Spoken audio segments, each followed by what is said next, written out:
Today we'll show you how to open settings in our Adobe Photoshop. Okay, just follow the steps and don't forget like and subscribe, and thank you for watching.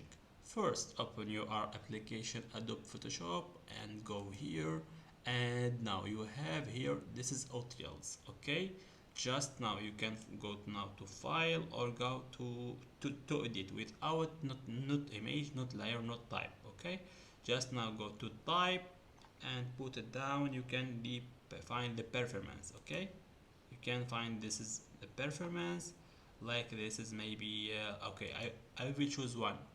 This is a settings or Photoshop. You can here change everything in our Photoshop, like workspace, like tools, like exterior log, like file, like export, like performance, like exports as PNG. You can JPEG or GIF. You can choose what you want.